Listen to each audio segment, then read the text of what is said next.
நம்ம கிருத்திகா வந்து யாரையாச்சும் லவ் பண்றேன்னு சொல்லிட்டா அப்ப வந்து அப்படிலாம் எப்படி அலோவ் பண்ணுவோம்? அதெல்லாம் முடியவே முடியாது. கௌஷிக் மாதிரி ஒரு பையன் வந்தானா ஓகே. அந்த பொண்ணு உங்களுக்கு எப்படி கன்வே பண்ணுச்சோ அதே ஸ்டைல நீங்க வீட்டுக்காரர் கன்வே பண்ணிருக்கீங்க. அழுறா, ரொம்ப அழறா இவ. என்னடி பிரச்சனை, ஏன் அழுவுற? கௌஷிக்கு பொண்ணு பார்க்க தொடங்கிட்டாங்க அப்படின்னா அப்புறம் அதனால என்னடி உனக்கு பிரச்சனை அப்படின்னு சொல்லி. இல்ல என்னதான் லவ் பண்றான் கௌஷிக். இந்த பொண்ணு எவ்வளவு பிளான் தெரியுமா? உங்க வாயிலேயே அவனை கட்டிக்க போற பொண்ணு கொடுத்து வச்சவ எல்லா லாக்கும் உங்களுக்கு போட்டாச்சு. இப்போ உங்களால ஒண்ணுமே சொல்ல முடியாது. இப்போ உங்களுக்கு அந்த நம்பிக்கையை பிரேக் பண்ணிட்டமே உங்களுக்கு சங்கடமா இல்லையா? இல்ல எனக்கு அந்த பாயிண்ட்ல இருந்ததுனால தான் எனக்கு அழுக வந்தது. பட் எனக்கு அந்த அழுகையும் தாண்டி எனக்கு ஃபியூச்சர் தான் எனக்கு தெரிஞ்சது. பட் என்னவா இருந்தாலும் எனக்கு இவங்க வந்து இவனை வந்து எனக்கு இவனை வந்து நான்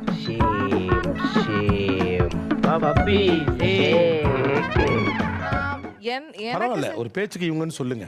அதாவது இவன்னு சொல்லிட்டு இவங்கன்னு கரெக்ட் பண்றது லாஜிக் இருக்கு. இவங்கன்னு சொல்லிட்டு இவன்னு கரெக்ட் பண்ற லாஜிக் இருக்குல்ல. சோ கடவுளே அந்தால அட்ரஸ் தெரியுமா உனக்கு? எனக்கு செட் ஆகும்ன்றத பாயிண்டையும் யோசிச்சேன். இப்படி இருக்கிற பேரண்ட்ஸ்க்கு அவங்களுக்கும் இவன் செட் ஆகணும்ன்றதையும் நான் கன்சிடர் பண்ணேன்.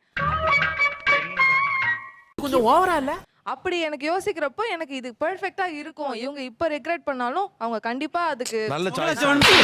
வந்தவன் கூட சேர்ந்து ஜால்ரா அடிக்கிறியா? ஜால்ரா ராஸ்கல். நீங்க ஃபர்ஸ்ட் கேள்விப்பட்டவன உங்களுக்கு எப்படி இருந்துச்சு? அப்படியே சொரே நைட் மைண்ட்லாம் அப்படியே இது அரெஸ்ட் ஆயிடுச்சு. என் பொண்ணு நல்லா ஸ்மார்ட்டா மூவ் பண்ணிருக்கா. காய 2.5 years ஒர்க் பண்ணிருக்கா. 2 பேரும் பேசி வச்சிருக்காங்க போல இருக்கு. எல்லாம் ஒன்னால வலிக்கலையே. இந்த பையனை ஏன் வேணான்னு தோணுச்சு உங்களுக்கு? என்ன ரீசன்? என்னவா இருக்கும்? எனக்கு என்னடா தெரியும், கேளுடா. இல்ல நாங்க ஒரு கேஸ்ட், என்ன ஏஜ் இந்த டிஃபரன்ஸ் இந்த இருக்கு. எங்களால கொஞ்சம் வசதி அதிகம். அப்படியா? ஹைலி அதுக்கப்புறம் தான் தெரிஞ்சது ஹைலி ஃபிளெக்சிபிள். அவங்க அப்பா அம்மா எல்லாமே பிடிச்சி போச்சு ஃபேமிலியில.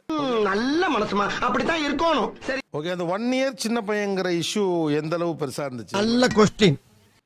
சின்ன பையனை கல்யாணம் பண்ணா எல்லாரும் என்ன சொல்லுவாங்க? அந்த பொண்ணு தான் சின்ன பொண்ணா இருக்கணும்னு ஏன் இன்னுமே எதிர்பார்க்கறீங்க? விளங்குன மாதிரி தான். 2 wheelers கிட்ட ஊன்ட்டேன் சார். 7 stitches. சட்டை எல்லாம் யாரும் போட்டு விடணும், வேட்டி எல்லாம் கட்டி விடணும். அப்பாக்கு ஆக்சிடென்ட். அதுக்கு நான் என்ன பண்ணணும்? ஹலோ, உங்க அப்பாக்கு ஆக்சிடென்ட். கால்ல முங்கெல்லாம் அடி. Bike accident, college mate, hospital, வீடு. போதுமா? ஃபுல்லா தான் அவர்தான் வந்து பாத்துட்டார். 3 days எமர்ஜென்சி வார்டுல இருந்தேன்.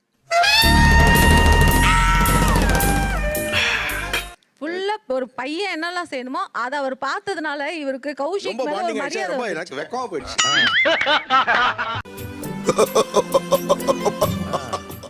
இவரை போய் ஏன் வெக்கமா போச்சு? கேஸ்ட் பார்த்துட்டோமே இங்க.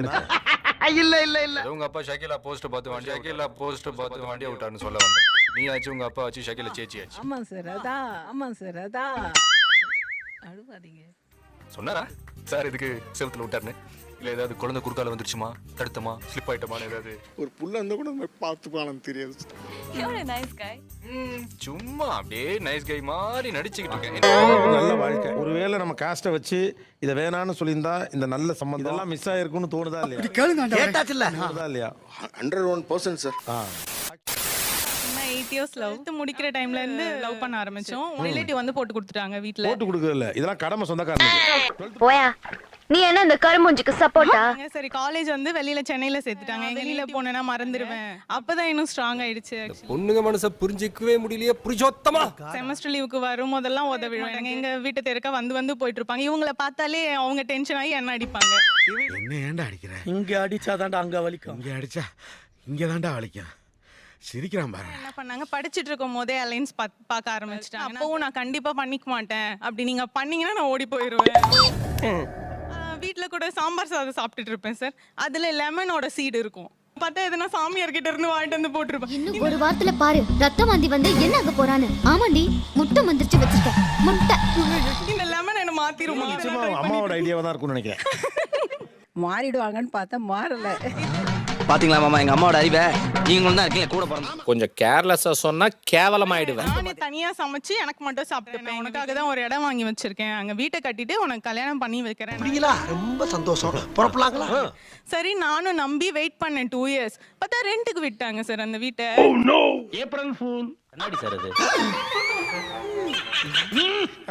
செம்ம டென்ஷன் ஆயிடுச்சு சார். எனக்காக கட்டுறேன்னு சொல்லிட்டு இப்ப ரெண்டுக்கு விடுறாங்க. இனி இவங்களை நம்ப முடியாது அப்படின்னு. ஆடி மாசம் முடிஞ்ச உடனே இந்த டேட்ல எனக்கு கல்யாணம், வரீங்களா இல்லையா அப்படின்னு கேட்டு முடிஞ்சிச்சு கதை. கொஞ்சம் இப்படி வாயா. அப்புறம் சரி இரு, சிம்பிளா ஒரு டெம்பிள்ல எங்களுக்கு மேரேஜ் பண்ணி வச்சுட்டாங்க. ஆனா எனக்கு என்னன்னா அந்த எதிர்ப்பு இதெல்லாத்தையும் தாண்டி நீங்க ஏன் அவ்வளவு உறுதியா இருந்தீங்க? அப்படி கேளு. இவன் எனக்கு ட்ரூவா இருக்கான் சார். இவனை ஏமாத்திர கூடாது. நான் எனக்கு ஹஸ்பண்ட்ற பிளேஸ்ல என்னால வேற யாரையுமே வச்சு பார்க்க முடியல. நல்ல மனசுமா அப்படித்தான் இருக்கணும். அவங்க அப்பா என்னோட நானும் ஒரு ஒண்ணா படிச்சவர் சார். அவங்க அப்பா நானும் வந்து கிளாஸ்மேட். ஏதோ ஒண்ணு எல்லாம் முடிஞ்சு கல்யாணம் ஆகி போச்சு. எப்படி அந்த நெருக்கம் வந்துச்சுன்னு கேக்குறேன். எப்படி எப்படின்னா எனக்கு உடம்பு சரியில்லாத இருக்கும்போது என்ன நல்ல கேர் எடுத்து பாத்துக்கினாரு. போயிட்டு விடிய காலில் போயிட்டு தொழுகை பண்ணாராம். எங்க பொண்ணு சொன்னா. அப்படியா? மருமக புள்ள வந்து அவருடைய தொழுகைக்கு போயிட்டு நம்ம நல்லா ஆகணும்னு சொல்லிட்டு வேண்டின்னு வந்தாரு. நீங்க ரொம்ப புகழ்றீங்க. புகழ்ச்சி பிடிக்காத ஆளியா? இப்ப சார் என்னோட தங்கச்சிக்கும் இவன மாதிரி மாப்பிள்ளை வேணும் அப்படிங்கிற அளவுக்கு அவங்க பாக்குறாங்க.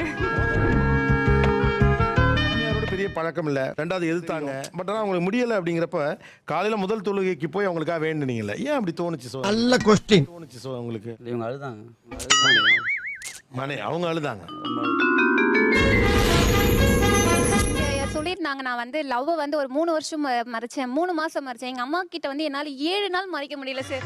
வேதனை, அவமானம், ஒரு சின்ன கண் அசை வச்சு, என்ன நீ கொஞ்சம் சரியில்லையே, போனே எடுக்க மாட்டேன், அதெல்லாம் எடுத்து யூஸ் பண்றியே, ஏதோ இருக்கு, என்ன பங்கு மாட்டிக்கிட்ட பங்கு. ஒரு பையனை பிடிச்சிருக்கு, சரிம்மா அப்படியா கூட்டிட்டு வா பேசுவோம். அப்படியா? என்னடா இது நம்ம பீஸாது அடிச்சு துவைப்பாங்கன்னு பார்த்தா சப்புன்னு போயிடுச்சே சார். ஃபர்ஸ்ட் மீட்டிங்கே ஒரு ஐஸ்கிரீம் பார்லர்ல தான் நடந்துச்சு. அவங்க ஒரு 7 வருஷத்துக்கு அப்புறம் தான் கன்வின்ஸே ஆனாங்க. என்னங்க 7 நாள் ஐஸ்கிரீம் பார்லர் கூட்டி போனாங்க? நீங்க வாங்கி கொடுத்தாங்க சார் ஐஸ்கிரீம். அவருக்கு வந்து பதட்டத்துல அது சாப்பிட முடியல, கீழே போட்டுட்டாரு சார். இன்னொன்னு இருக்கு, சாப்பிடுங்க.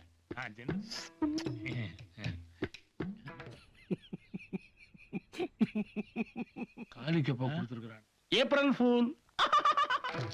ஏமாத்திட்டானே. இதையே இப்படி வேஸ்ட் ஆக்குறனே, இவன் எப்படிலாம் வேஸ்ட் ஆக்குவான்? இதெல்லாம் ஒரு காரணமாமா? நினைச்சா கொஞ்சம் கேவலமா தான் இருக்கு. எனக்கு அதை விட கேவலமா இருக்கலாம். நீ அவரை விட கொஞ்சம் ஹைட்டா இருக்கு, நீ அக்கா மாதிரி இருக்கா. ஒய்ஃபை விட உயரம் கம்மியா இருக்கே, ஒரு 3 அடி ஸ்டூல் போட்டுமா? அதெல்லாம் எங்களுக்கு தெரியும் சார். எங்க எந்திரிங்க. அந்த பையன் தான் உயரமா தெரியுறாரு. ஏமா முத பிரச்சனை தான் லாஜிக்கே இல்லாம இருந்துச்சு, பார்த்தா ரெண்டாவதுல லாஜிக் இல்லையாமா? பெருசு லாஜிக்கே இல்லாம பேசுறா. சிறுசுன்னா மறுத்து பேசுறதும் பெருசுன்னா கருத்து பேசுறதும் சகஜம் தானடா. நான் ஒரு ஸ்பை வச்சிருக்கேன் உங்க ஏரியால. இவருக்கு வந்து நிறைய கேர்ள் ஃப்ரெண்ட் இருக்கு. அந்த 10ஓட 11 தான் நீ உன்னை ஏமாத்திக்கலாம். பாத்தீங்களா மாமா எங்க அம்மாவோட அறிவை? நாளைக்கு இது எல்லாருக்கும் பரவும். சிக்கிட்டு தப்பவா முடியும். ஒரு பொண்ணு காலேஜ் படிக்கிறா, அந்த பொண்ணை வந்து என்ன வாட்ச் பண்ண சொல்றது. நாங்க வெளியில போனா அந்த பொண்ணு இன்ஃபர்மேஷன் கொடுக்கறது போட்டு அடி அடி நடிப்பாங்க. என்ன சால் சப்பல HOD ஸ்பையா வச்சிருந்தாங்க சார் எங்க அம்மா. படிப்பு முடிச்சிட்டோன்னா டாக்டர் மாப்பிள்ளை கொடுக்கணும்னு நினைச்சேன். தம்பி இப்ப அவங்களே ஏரியாலே ஆள் வச்சிருக்காங்கன்னா உங்களுக்கு ஏரியா வழியா ஏதாவது மிரட்டல் வந்துச்சா? அப்படி கேளுங்க. கேட்டாச்சுல்ல. பார்க்க போனா கொஞ்சம் அவங்களுக்கும் நமக்கு கொஞ்சம் வாக்கிய தவற ஆயிடுச்சு. டப்புன்னு கோவத்துல வண்டி டூமை குத்தி உடைச்சிட்டாங்க. பொம்பளைக்கு அடக்க இருக்கும், அகம்பாவ இருக்க கூடாது, பொறுமை இருக்கணும், போக்கிருத்தனம் இருக்க கூடாது. கிரிக்கெட் விளையாடுற வயசா கிளம்பி உனக்கு. அது ஏன் வண்டி கூட கிடையாது, அந்த பையன் வண்டி. பையன் மாலாலாம் கொஞ்சம் டஃப்பான ஆளுன்னு நினைக்கிறேன்.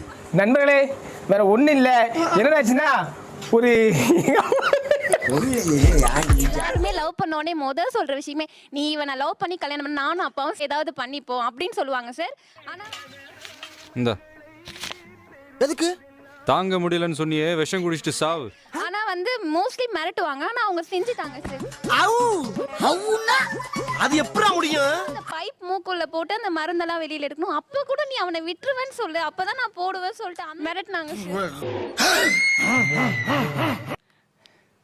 அப்பயும் எப்படி ஸ்ட்ராங்கா இருந்தீங்க?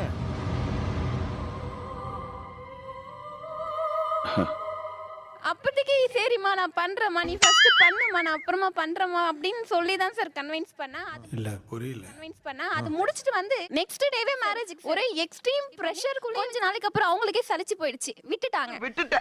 விட்டுட்டீங்களா? அவங்கள அடிக்கலாம் இல்ல. எங்களுக்குள்ள ஒரு சின்ன மிஸ் அண்டர்ஸ்டாண்டிங். 1 இயர் நாங்க பேசல.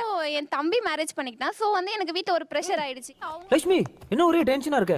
லவ் ஃபெயிலியரா? சி போங்க, நான் அப்படி நாம எப்பவுமே டென்ஷன் ஆக கூடாது, மத்தவங்கள தான் டென்ஷன் ஆகணும். நீ யாரே லவ் பண்ணி கூட போமா, மேரேஜ் கல்யாணம் பண்ணாங்க எடுத்துக்கொண்டாங்க. இல்ல நான் பண்ணிக்கல, நான் பேசல அவர்கிட்ட. இவங்க என்ன ரகம்னே தெரியலையே. அதுக்கப்புறம் இவ்ளோ பேசி இவ்ளோ பண்ண எங்க அம்மா தான் திருப்பி அவர்கிட்ட போயிட்டு, தம்பி நீயே என் பொண்ணை கல்யாணம் பண்ணிக்கோ. இங்க வா. ஐயய்ய நாடுகாரப்பே. சாப்பிட மாட்டறாப்பா, கொல்ல மாட்டறான்னு சொன்னா அவரு அழுதாரு. அதுக்கப்புறம் அவங்க பேசினாங்க. அதுக்கப்புறம் நாங்க கல்யாணம் பண்ணிக்கிறோம்னு சொன்னாங்க. அப்படியா? அவர் நான் ஃபோனில் அம்மா அப்பா எல்லாரும் அசிங்கமாக பேசினாங்க போனாங்க. சொன்னது அது உறுத்துது சார் எனக்கு. சாரிப்பா அனுப்பி பேசுறதுக்கு. Hello mummy. Bye mummy. தப்பாக நினச்சிக்காதப்பா. அதெல்லாம் ஒன்றும் இல்லாமல் அதெல்லாம் அப்பவே மறந்துட்டேன். பொண்ணுக்கு தொண்ணே மறந்துட்டேன். Okay sorry. நாங்கள் செத்தாலும் தங்கச்சி கல்யாணம் ஆனாலும் எதுக்குமே வரக்கூடாது, வீட்டுக்கே வராதீங்க அப்படின்னு சொன்னோம். அது சாரிம்மா சாரிம்மா. என்ன பீலிங் ஒரே பீருது பீலிங். அதெல்லாம் வேணாம்ப்பா. எப்படியும் நான் பண்ணதும் தப்பு தானே. ஸ்கூல் டைம்ல நான் லவ் பண்ணிருக்க கூடாது. ரொம்ப நன்றி தாத்தா. கேஸ்ட் இப்போ முக்கியம் கிடையாது, மனித நேயம், மனுஷன் வாழும், மனுஷன் தான் முக்கியம். தப்பா நினைச்சா மன்னிச்சிருங்க. Excellent, very good. I like it. இதெல்லாம் எதுவும் தப்பா நினைச்சது இல்ல. நீங்க மன்னிப்பு கேட்டதை விட அதை நீங்க உணர்ந்துட்டீங்கல்ல, அதுவே ரொம்ப மகிழ்ச்சியான விஷயம். சொல்லிட்டாரியா பெரிய கவர்னர். இந்த காதல் என்னன்னா உங்களை மட்டும் சேர்த்து வைக்கல, 2 குடும்பத்தை சேர்த்துருக்கு, ஒருத்தருக்கு ஒருத்தர் புரிய வச்சிருக்கு. That's a power of true love அப்படின்னா.